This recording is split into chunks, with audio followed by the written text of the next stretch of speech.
बच्चों हम लोग यहाँ पे एक चैप्टर स्टार्ट कर रहे हैं। उस चैप्टर का नाम है साउंड। तो वैसे तो ये चैप्टर काफी इजी है और आपने पढ़ा भी हुआ है। तो इस चैप्टर के जो मेन पॉइंट्स हैं सबसे पहले हम उनका डिस्कशन करते हैं। तो मेन पॉइंट्स बच्चों आपको बहुत ही ज्यादा ध्यान से सुनने होंगे, तभी आप इस चैप्टर को समझ पाएंगे। तो आप लोग रेडी हैं? Yes sir. तो ठीक है, अब हमारी बात ध्यान से सुनिए। तो बच्चों जो साउंड होता है, उस साउंड का मतलब होता है बेसिकली कि जो साउंड ट्रैवल करता है वो ट्रैवल करता है इन फॉर्म ऑफ वेव। कैसे ट्रैवल करता है? In form of wave. तो साउंड के ट्रैवल का नजरिया देखिए, ट्रैवलिंग का नजरिया कि वो ट्रैवल कैसे करता है पहले तो, क्योंकि आपकी बुक्स में काफी सारे डायग्राम बने हैं जिनको आपने नजरअंदाज किया है। तो अब सबसे पहले आप डायग्राम को समझिए। तो साउंड के ट्रैवल यानी कि साउंड के पार्टिकल्स जब ट्रैवल करते हैं तो उनके वाइब्रेशन का जो नेचर होता है वो दो मेथड से होता है। एक नेचर तो ये होता है कि आपके पास डायरेक्शन ऑफ प्रोपगेशन क्लियर है, कि मतलब डायरेक्शन ऑफ प्रोपगेशन का मतलब होता है कि साउंड का डायरेक्शन वो किस तरफ जाना चाहता है। तो उसे हम कहते हैं डायरेक्शन ऑफ प्रोपोगेशन, यानी कि साउंड कहां जा रहा है? आगे की तरफ जा रहा है। ठीक है, तो साउंड के जाने की टेंडेंसी क्या है? आगे की तरफ है। लेकिन साउंड में जो पार्टिकल्स होते हैं, आपको उन पार्टिकल्स का लोकस देखना है, पाथ देखना है कि उन पार्टिकल्स का पाथ कैसा है। तो देखो बच्चों, मैंने क्या बताया कि ये जो प्रोपोगेशन है वो साउंड का कैसा है? आगे की तरफ है। साउंड का मतलब होता है वेव, यानी हम जब बोल रहे हैं तो हमारी आवाज आपके कानों तक क्यों पहुंच रही है? हमारी आवाज आपके कानों तक इसलिए पहुंच रही है क्योंकि हमारे और तुम्हारे बीच में एक मीडियम है। उस मीडियम में पार्टिकल्स का डिस्टरबेंस हो रहा है। जब पार्टिकल का डिस्टरबेंस होता है तो वो डिस्टरबेंस आपके कान तक पहुंचता है और आपको हमारी आवाज सुनाई देती है। और बच्चों ये जो डिस्टरबेंस होता है वो दो तरह के पैटर्न फॉलो करता है। या तो वो ट्रांसवर्स वेव या तो वो लॉन्जिट्यूडनल वेव, इस तरह के पैटर्न्स को फॉलो करता है जो आपकी बुक्स में डायग्राम बना के आपको दिए गए हैं। तो बच्चों मेरे को आपको ये बताना है, जब मीडियम के पार्टिकल किस तरह से ऑसिलेट करें, जरा ऑसिलेशन देखिएगा। मैं आपको बता रहा हूं, अभी तो मैंने आपको सिर्फ ये बताया था कि जो डायरेक्शन ऑफ प्रोपोगेशन है वो क्या है? आगे की तरफ है। लेकिन इसमें क्या आपको पार्टिकल्स नजर आ रहे हैं? पार्टिकल्स अभी नहीं नजर आ रहे। मैं आपको पार्टिकल्स दिखाता हूं एक्चुअल में वो कहां होते हैं। ये देखो बच्चों, ये पार्टिकल्स है। ये पार्टिकल्स ऊपर की तरफ गए, फिर ये पार्टिकल्स नीचे की तरफ आए, फिर ये पार्टिकल्स ऊपर की तरफ गए, फिर ये पार्टिकल्स नीचे की तरफ आए। तो बच्चों इसी को हम लोग क्या कहते हैं? Direction of propagation. क्या कहते हैं? डायरेक्शन ऑफ प्रोपोगेशन के परपेंडिकुलरली पार्टिकल वाइब्रेट कर रहे हैं। तो आपको क्या परपेंडिकुलर वर्ड यहां पे समझ में आया? देखो ये पार्टिकल्स डायरेक्शन ऑफ प्रोपोगेशन के साथ हमेशा कैसा एंगल बना रहे हैं? 90 डिग्री का एंगल बना रहे हैं। क्या आपको ये 90 डिग्री एंगल नजर आ रहा है? यही होता है। तो बच्चों जब वेव में वाइब्रेशन कुछ इस तरह का हो कि पार्टिकल्स का जो पाथ है, यानी पार्टिकल्स के वाइब्रेशन का जो डायरेक्शन है, अगर वो डायरेक्शन ऑफ प्रोपोगेशन के परपेंडिकुलर ट्रैवल करता है तो उसे हम कहते हैं कि ये कौन सी वेव है? ये ट्रांसवर्स वेव है। कौन सी वेव है? ये ट्रांसवर्स वेव है। तो बच्चों आपने इस तरह के डायग्राम काफी बार अपने बुक में देखे हैं, लेकिन आपने वेव का नाम नहीं सुना होगा। तो इस तरह की वेव को हम कहते हैं ट्रांसवर्स वेव। तो ट्रांसवर्स वेव का मतलब ही यही होता है, when particles vibrate perpendicular to the direction of propagation is called transverse wave. तो ट्रांसवर्स वेव का नेचर कैसा होगा कि उसमें मीडियम के पार्टिकल्स वाइब्रेट तो कर रहे होंगे लेकिन डायरेक्शन ऑफ प्रोपगेशन के परपेंडिकुलरली। ठीक है, तो ये बात आपको क्लियर होनी चाहिए। तो बच्चों ट्रांसवर्स वेव आपको क्लियर हो गई? क्लियर हो गई तो आप इसकी डेफिनेशन लिख दीजिए। कैसे लिखेंगे? व्हेन मीडियम पार्टिकल्स, याद रखिएगा, जब मीडियम के पार्टिकल्स वाइब्रेट करते हैं perpendicular to the direction of propagation of wave, then it is called क्या कहते हैं इसको? Transverse wave. तो बच्चों ये थी सबसे पहले ट्रांसवर्स वेव, क्योंकि आपने बुक में इस तरह के डायग्राम काफी बार देखे, लेकिन आपने ये नहीं देखा कि इस वेव का नाम क्या है। इस वेव का नाम होता है ट्रांसवर्स वेव। और इसमें हम क्या देखते हैं कि जो मीडियम के पार्टिकल्स हैं उनका जो ऑसिलेशन है, ऑसिलेशन समझते हो, ऊपर नीचे जो ऑसिलेशन है, वो ऑसिलेशन क्या है, डायरेक्शन ऑफ प्रोपगेशन के हमेशा परपेंडिकुलर है। क्या है, परपेंडिकुलर। तो उसको हम लोग कहते हैं ट्रांसवर्स वेव। और बच्चों लॉन्जिट्यूनल वेव देखी है आपने कभी? लॉन्जिट्यूनल वेव का भी डायग्राम आपकी बुक में बना हुआ है। तो मैं आपको लॉन्जिट्यूनल वेव का भी डायग्राम बना के देता हूं, क्योंकि वेव में दो तरह के वाइब्रेशंस होते हैं, एक लॉन्जिट्यूनल और एक ट्रांसवर्स वेव में। चलिए, लॉन्जिट्यूडिनल वेव। तो बच्चों लॉन्जिट्यूडिनल वेव या लॉन्गिट्यूडिनल वेव को सुन करके आपको ऐसा लग रहा होगा कि जैसे आप किसी लॉन्ज में जाने वाले हैं और वहां पे पिज्जा बर्गर की पार्टी चलेगी। ऐसा नहीं होता है बच्चों। मैंने आपको इसके पहले क्या बताया था? मैंने बताया था ट्रांसवर्स वेव। तो ट्रांसवर्स वेव में आपने क्या देखा कि मीडियम के पार्टिकल्स वाइब्रेट कर रहे हैं, लेकिन डायरेक्शन ऑफ प्रोपगेशन के परपेंडिकुलरली। लेकिन बच्चों यहाँ पे लॉन्जिट्यूडिनल वेव में पता है क्या होता है? यहाँ मीडियम के पार्टिकल्स वाइब्रेट तो करेंगे, लेकिन अलोंग द डायरेक्शन ऑफ, क्या करते हैं, along the direction of propagation, यानी उसकी परपेंडिकुलरली नहीं करेंगे, वो along the direction of propagation करेंगे। कैसे करेंगे? मैं उसका डायग्राम आपको बना के दिखाता हूं। देखो, ये होता है लॉन्जिट्यूडिनल वेव। पहली वेव पतली हो गई, फिर वेव मोटी हो गई, फिर वेव पतली हो गई, फिर वेव मोटी हो गई। तो बच्चों जब भी इस तरह के डायग्राम्स आपको दिखाई देने लगे तो समझ जाइएगा कि ये कौन सी वेव के लिए बात करना चाह रहा है। ये बात करना चाह रहा है लॉन्जिट्यूडिनल वेव। क्या नाम होता है इसका? Longitudinal wave. तो लॉन्जिट्यूडिनल वेव का जो डायग्राम होता है बच्चों इस तरह से बनता है, वो आपकी बुक में भी बना है अगर आपने ध्यान से देखा हो। तो बच्चों यहां पर ये क्या होता है, इसको कहते हैं कॉम्प्रेशन।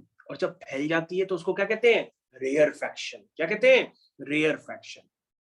तो बच्चों ये हो गया कॉम्प्रेशन, जब दब जाती है तो कॉम्प्रेशन, और जब फैल जाती है तो कहते हैं इसको रेयरफैक्शन। अच्छा बच्चों, आप कह रहे होंगे अपने मन ही मन, सर इस तरह की वेव आप कैसे जनरेट कराते हैं, एक बार जनरेट करा के दिखाइए। तो हमने कहा बहुत आसान है। अगर आपको ट्रांसवर्स वेव जनरेट करानी है तो आप क्या करिएगा, अपने घर के आसपास कोई एक नदी या तालाब या समुद्र या गंगा जी या यमुना जी, किसी को भी ढूंढ लीजिएगा। ढूंढने के बाद आप उस पर एक पत्थर मारिएगा। पत्थर जैसी पड़ेगा, पक की आवाज आएगी, थोड़ा सा पानी ऊपर आएगा और थोड़ा सा पानी नीचे जाएगा। और आपको ध्यान से देखने को मिलेगा कि पूरे पानी में वेव ट्रांसमिट हो रही है धीरे धीरे करके। पूरे पानी में वेव क्या हो रही है? धीरे धीरे करके ट्रांसमिट हो रही है। तो बच्चों वही आपकी क्या है? Transverse wave.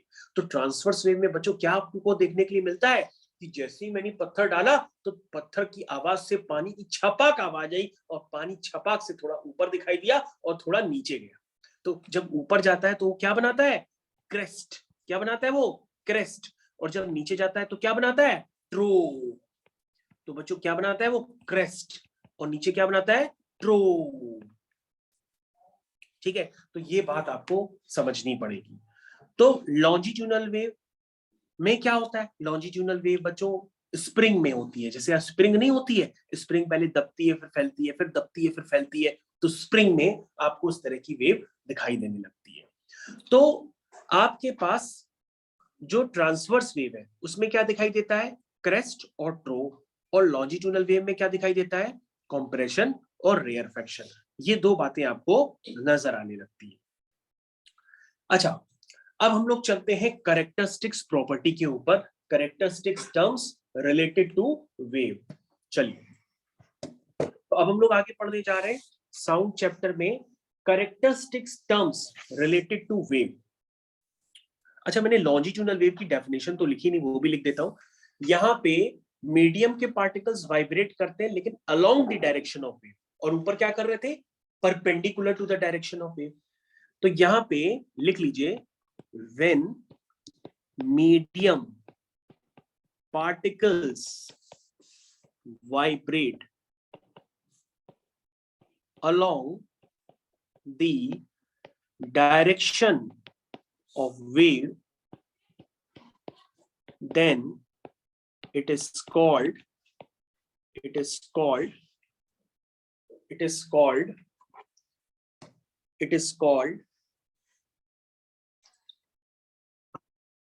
when medium particles vibrate along the direction of wave, then it is called longitudinal wave.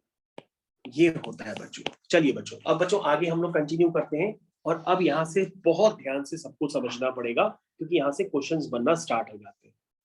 सब लोग हेडिंग डालेंगे terms related to a wave. चलिए, वेव से कौन कौन से टर्म्स रिलेटेड होते हैं ये आपको समझना पड़ेगा। पहला टर्म होता है बच्चों एम्पलीट्यूड। क्या होता है? एम्पलीट्यूड, ये पहला टर्म होता है। तो वेव में सबसे पहला टर्म आपको समझने के लिए क्या मिलता है? एम्पलीट्यूड। अगर आपको एम्पलीट्यूड समझना है तो एम्पलीट्यूड के लिए बच्चों आपको फिर से वही वेव बनानी पड़ेगी जो आपने बनाई थी। ये देखो, हम चिल्ला रहे हैं निहाल निहाल, और चिल्लाते चिल्लाते वेव कैसे चल रही है? ये देखो, ये है साउंड वेव का नेचर। वेव ऐसे चलती है, देखो चल रही है ना। इसमें मीडियम के पार्टिकल्स क्या हो रहे हैं? वाइब्रेट कर रहे हैं, और जब उनको ज्वाइन कर रहे हैं तो इस तरह का नेचर बन रहा है। तो बच्चों मान लो हमने और तेज चिल्लाया, सुनना मेरी बात, हमने और तेज चिल्लाया। क्या चिल्लाया?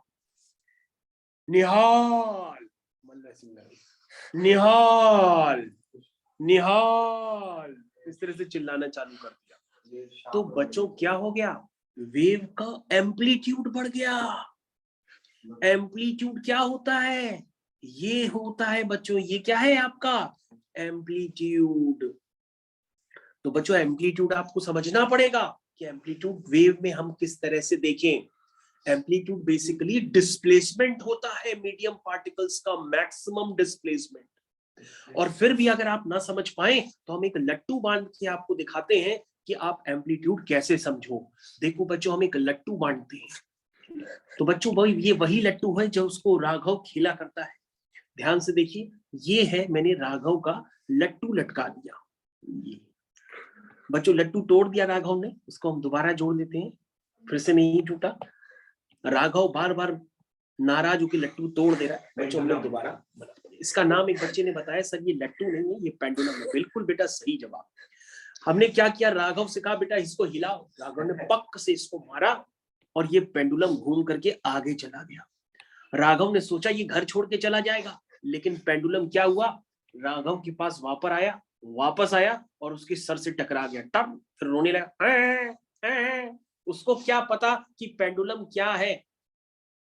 तो बेटा ध्यान से सुनो, ये पेंडुलम को हम कहीं से भी मारें, ये आएगा घर अपने वापस लौट करके, और उसका घर क्या है? ये। तो जहां पर उसका घर होता है उसे क्या कहते हैं? उसकी मीन पोजीशन। क्या कहते हैं? Mean position. यानी कि कहीं पे भी जाए पेंडुलम, वापस लौट करके यहीं पर आएगा। तो ये उसकी क्या होती है? Mean position. और बच्चों ये पेंडुलम की कौन सी पोजीशन है? Extreme position. क्या है ये? एक्सट्रीम पोजीशन, क्योंकि इसके ऊपर ये पेंडुलम नहीं गया। और बच्चों अगर आपको ध्यान से देखना है तो मेन पोजीशन और एक्सट्रीम पोजीशन के बीच में ये जो गैप होता है, इसी गैप को क्या कहते हैं? डिस्प्लेसमेंट, मैक्सिमम डिस्प्लेसमेंट इस लट्टू का, जिसको हम लोग क्या कहते हैं? एम्पलीट्यूड। क्या है ये आपका? एम्पलीट्यूड। तो एम्पलीट्यूड एक तरह से क्या होता है बच्चों? मीन पोजीशन से मैक्सिमम डिस्प्लेसमेंट, जो आपको वेव के टर्म्स में यहां ऐसा नजर आ रहा है ना।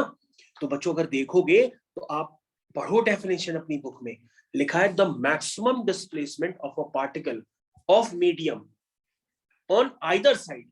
आइदर साइड मतलब वो लेफ्ट में भी हो सकता है, राइट में भी हो सकता है। इधर देखो, लेफ्ट में होगा तो ऊपर, राइट में होगा तो नीचे, लेफ्ट में होगा तो ऊपर, राइट में होगा तो नीचे, इसी तरह से। समझ में आया? तो बच्चों या तो लेफ्ट हैंड साइड में या तो क्या राइट हैंड साइड में जो भी मैक्सिमम डिस्प्लेसमेंट होता है, किससे? मीन पोजीशन से, उसी को हम लोग क्या कहते हैं? एम्पलीट्यूड। तो एम्पलीट्यूड क्या है? मीन पोजीशन से मैक्सिमम डिस्प्लेसमेंट। तो बच्चों इसकी डेफिनेशन हम लोग लिख लेते हैं, और याद रखना एम्पलीट्यूड के बारे में आपके पास डायग्राम बना बना करके आपसे क्वेश्चंस पूछे जाएंगे। पहले आप डेफिनेशन समझ लीजिए, वरना आप डायग्राम में समझ नहीं पाएंगे कि एम्पलीट्यूड कैसे जज करें। आइए, लिखा है the maximum displacement, the maximum displacement of a particle, the maximum displacement of a particle of medium on either side of its mean position। कहां से लेते हैं? of its mean position, यही तो हमने बताया, is called amplitude। तो बच्चों अगर आप एम्पलीट्यूड की डेफिनेशन भूल भी जाओ तो आप अपने मन से सोच लेना कि राघव तुम्हारी गोदी में बैठा है और लट्टू से खेल रहा है। जैसे ही लट्टू को राघव ने मारा, नहीं, राघव ने लट्टू को मारा, हम कह रहे लट्टू ने राघव को मारा। राघव कोई पेंडुलम थोड़ी नहीं है, लट्टू पेंडुलम है। तो राघव लट्टू को मारेगा, जैसे ही लट्टू जितना ऊपर जाएगा वही क्या है उसका एम्पलीट्यूड। समझ आया? और मान लो तुम्हारे मन में आए कि सर, मान लो सर राघव ने इतनी तेज मारा कि लट्टू ऊपर से उखड़ गया और चला गया गेट के बाहर, तो बेटा एम्पलीट्यूड होएगा ही नहीं, वो एम्पलीट्यूड फिर होएगा ही नहीं, क्योंकि एम्पलीट्यूड तो तब होता है जब हम कहां से काउंटिंग करें? मीन पोजीशन से, मीन पोजीशन से। अब उसकी मीन पोजीशन ही नहीं रही, क्योंकि बेचारा उखड़ के तो आगे ही चला गया। ठीक है, तो इसीलिए आप इसको पेंडुलम की हेल्प से समझते हैं। तो क्या है एम्पलीट्यूड? मैक्सिमम डिस्प्लेसमेंट, कहां से? मीन पोजीशन से। उसे हम लोग क्या कहते हैं? एम्पलीट्यूड। दोनों तरफ कहीं भी, इसलिए लिख देते हैं आइदर साइड। तो बच्चों मेरी आवाज आप तक पहुंच रही है और आपको पूरा पूरा सुनाई पड़ रहा है। तो बच्चों आपसे ये भी पूछा जाता है एग्जाम में कि SI यूनिट एम्पलीट्यूड की, SI यूनिट ऑफ एम्पलीट्यूड। एक बच्चे ने जवाब दिया कि सर है तो ये डिस्प्लेसमेंट, तो इसकी SI यूनिट क्या होगी? मीटर। क्या होगी? मीटर। बताती नहीं हूं,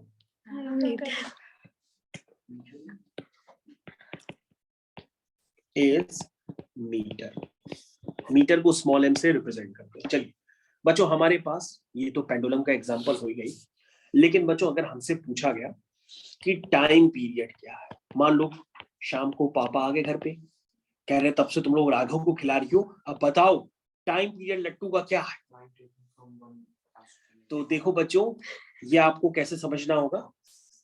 जब लट्टू ऐसे गया, देखना बच्चों, लट्टू चला चला ऐसे गया और फिर वापस ऐसे आया, लट्टू चला चला और फिर वापस ऐसे आया, तो ये क्या है? Time taken to complete one oscillation. ये क्या है? एक कंप्लीट ऑसिलेशन। अगर आप पंखे को ढूंढ रहे हैं तो पंखे में देखिए, पंखे में कोई भी एक पर पकड़ लीजिए, उसका एक पर जब घूम करके वापस अपनी ओरिजिनल पोजीशन पे आ जाएगा तो इसका क्या होगा? टाइम। नहीं समझे बच्चों? समझे कि नहीं समझे? देखो, चली चली, फिर चली चली, फिर ये चली चली। आपको लग रहा होगा सर ये तो हमारे होंठ आ गए। ये लिप्स नहीं है बेटा, ये लिप्स नहीं है, ये लिप्स नहीं है, ये बोट है, बोट। ठीक है, और बोट भी कौन सी?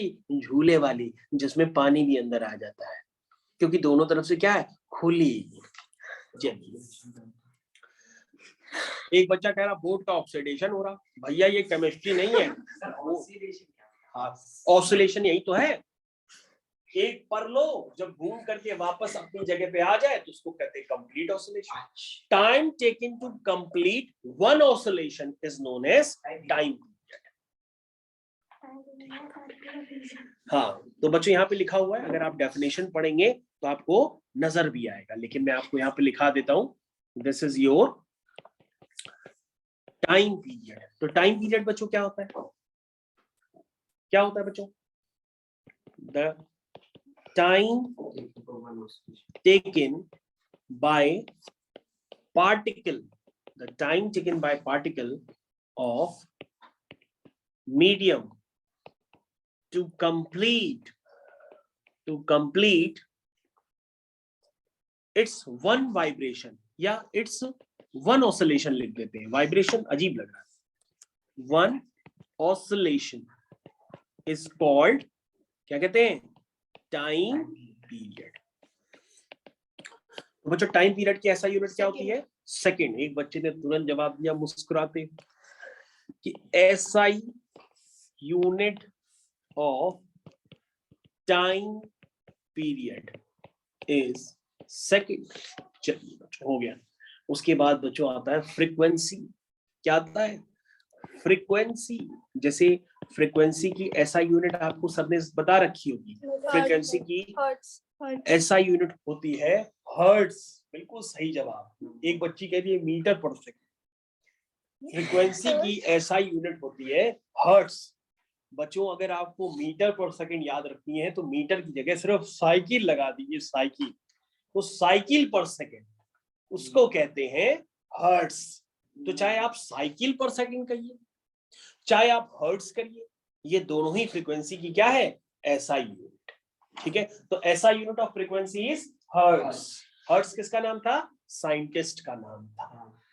ऊपर चला गया लेकिन अपना नाम छोड़ गया फ्रीक्वेंसी की SI यूनिट में। कहता है SI यूनिट कितनी है, हर्ट्ज। तो बच्चों आप बता सकते हैं कि आपके सर के ऊपर जो पंखा लगा है उसकी फ्रीक्वेंसी कितनी होगी, 50।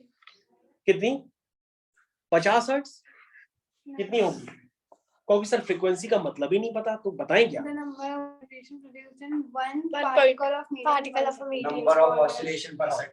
यस, बिल्कुल सही बताया। और आपने भी वाइब्रेशन के टर्म्स में बताया, इन्होंने ऑसिलेशन के टर्म्स में बताया।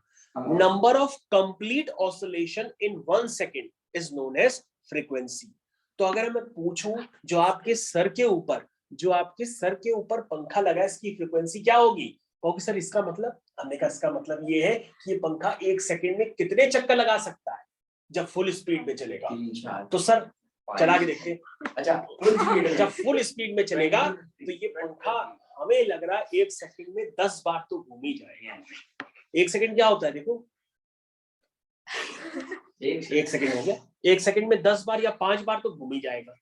तो आपके सर के ऊपर जो फ्रीक्वेंसी पंखा लगा है उसकी फ्रीक्वेंसी क्या हो सकती है, 5 हर्ट्ज, 10 हर्ट्ज।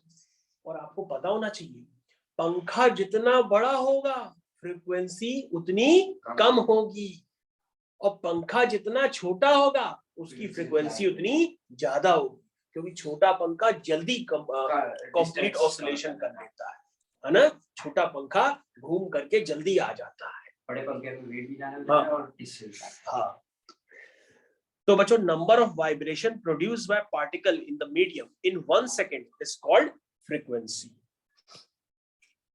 तो उसको लिखते हैं नंबर, कैसे लिखेंगे, नंबर ऑफ वाइब्रेशंस।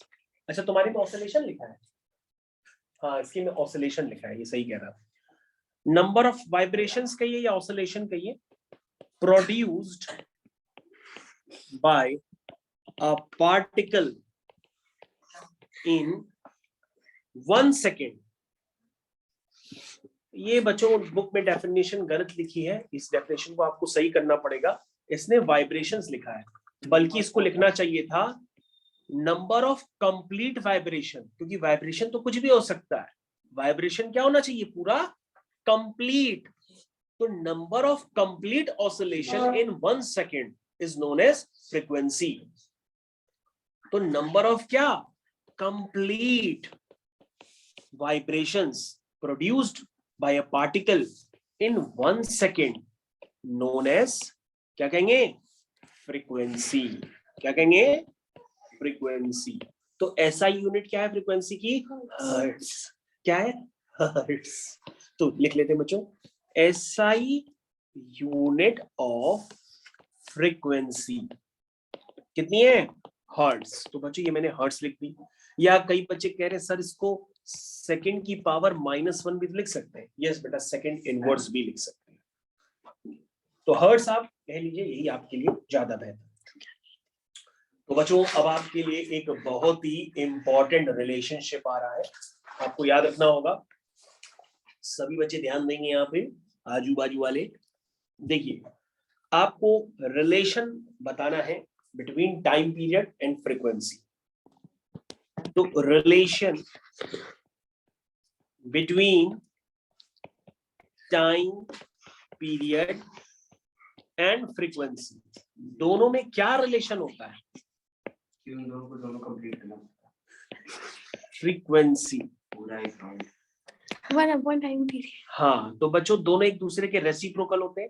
अगर आपसे पूछा जाए फ्रीक्वेंसी क्या है, तो आप कहोगे 1 अपॉन टाइम पीरियड, है ना। और अगर आपसे पूछा जाए टाइम पीरियड क्या होता है, तो आप कहोगे 1 अपॉन फ्रीक्वेंसी। बस बच्चों इतना सा ही छोटा सा रिलेशन होता है, ये आपको याद रखना होगा। इसमें कोई ऐसा बड़ा नहीं है कि मैं आपके साथ चिल्लाता रहूं। अब बच्चों एक चौथा रिलेशन, वेवलेंथ। वेवलेंथ कौन बताएगा? कौन बच्चा वेवलेंथ बताएगा? बताइए, वेवलेंथ कौन बताएगा? हाँ बच्चों, ऐसा होता है जब हम नीचे से वापस ऊपर आएंगे तो हमने जो डिस्टेंस ट्रेवल की होगी इसको तो हम डिस्टेंस कहते हैं। लेकिन बच्चों वेवलेंथ जो होती है, जब हम लोग वेव के टर्म्स में देखते हैं, तो जो वेव डिस्टेंस यानी जो वेव डिस्टेंस ट्रेवल करती है उसे हम लोग क्या कहते हैं? Wavelength. The distance travel by the wave in one time period of vibration of a particle is called wavelength। बच्चों आपकी डेफिनेशन गलत हो गई, जो आप लोगों ने मिल के बताई डेफिनेशन वो कंप्लीट नहीं थी। तो ये तो हर कोई बताता है, लेकिन आपकी डेफिनेशन तो स्कूल में गलत हो जाएगी, इसलिए आप समझ लीजिएगा वेवलेंथ क्या है, क्योंकि आपकी बुक में जो लिखा है वो सही लिखा है, लेकिन आप लोगों ने गलत बताया। देखो बच्चों, this is your one complete oscillation, again one complete oscillation, again one complete oscillation, ऐसे चलता रहेगा। तो बच्चों वन कंप्लीट ऑसिलेशन कहां से कहां तक है? क्या आपने ध्यान दिया? कहोगे yes sir, one complete oscillation तो यहां तक है और उसके बाद तो रिपीट हो रहा है।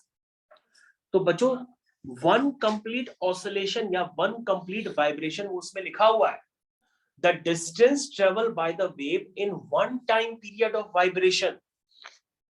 वन टाइम पीरियड कहां तक? यहां से लेकर के यहां तक जो उसने डिस्टेंस ट्रेवल की उसे हम क्या कहेंगे? वेवलेंथ। वेवलेंथ को किससे रिप्रेजेंट करते हैं? लैम्डा से। किससे? लैम्डा से। लैम्डा। तो बच्चों आपको अपनी डेफिनेशन क्लियर करनी पड़ेगी। आपने जो डेफिनेशन बताई वो स्कूल में कट जाएगी 100%। Wavelength is not the distance travel by the wave. आप अपनी बुक चेक कर लीजिए और आप अपने नोट्स भी स्कूल के चेक कर लीजिएगा। अगर आपने गलत लिखा है तो उसको करेक्ट कर लीजिएगा। The distance traveled by the wave in one time period of vibration of particle of medium is called its wavelength। one time period आपको उसमें ऐड करना है, तो मैं लिख देता हूं the distance traveled by the wave in one time period of vibration of particle,